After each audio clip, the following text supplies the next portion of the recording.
ဒါကတော့ကဘာကျော် Jurassic World ဇာတ်ကားရဲ့နောက်ဆက်တွဲဇာတ်လမ်းလေးပဲဖြစ်ပါတယ်။ Jurassic World အပန်းပြေချမ်းကြီးပျက်စီးသွားပြီး6လအကြာမှာတော့ဒိုင်နိုဆောအကျိုးစုတွေကိုရှာဖွေဖို့ရေငုပ်သင်္ဘောတစ်စီးကျွန်းကိုရောက်လာခဲ့ပါတယ်။သူတို့အလုပ်ပြီးလို့ပြန်ခါနီးမှာကြောက်မက်ဖွယ်တရဝါကြီးတစ်ကောက်ရဲ့တိုက်ခိုက်ခြင်းကိုခံလိုက်ရပါတော့တယ်။အပေါ်မှာစောင့်နေတဲ့အဖွဲကလည်း T-Rex ကြီးရဲ့အန်ဒီယေကနေတီလေးလွတ်မြောက်သွားပြီမယ်။ရေထဲက Mosasaurus ကြီးကတော့လူတစ်ယောက်ကိုတလုတ်တည်းဝါမျိုးလိုက်ပါပြီ။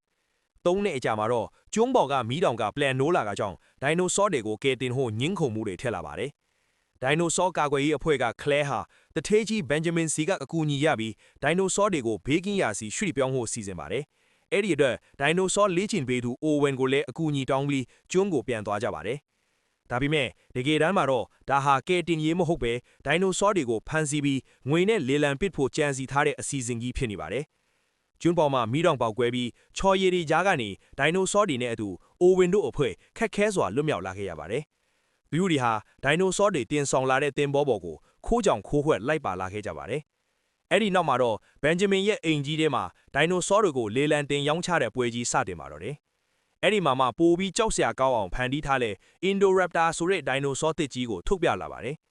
တစ်ဖက်မှာလည်းဘန်ဂျမင်ရဲ့မြေးမလေးမေစီဟာသူမကိုယ်တိုင်ကလည်းဒိုင်နိုဆောတွေလိုပဲခလုံးလုပ်ပြီးဖန်တီးခံထားသူဖြစ်ကြောင်းသိလိုက်ရပါတယ်။အိုဝင်တို့အဖွဲ့ဟာလေလံပွဲကိုဖျက်ဆီးပြီးဒိုင်နိုဆောတွေကိုလွတ်ပြေးဖို့ကြိုးစားကြပါတယ်။ Indoraptor ကြီးလွတ်လာတဲ့အခါမှာတော့အင်ကြီးတစ်ခုလုံးသွေးချောင်းစီးတဲ့တိုက်ပွဲကြီးဖြစ်ပွားပါတော့တယ်။နောက်ဆုံးမှာတော့ Blue ရဲ့အကူအညီနဲ့အိုဝင်တို့ဟာ Indoraptor ကြီးကိုအနိုင်ယူနိုင်ခဲ့ပါတယ်။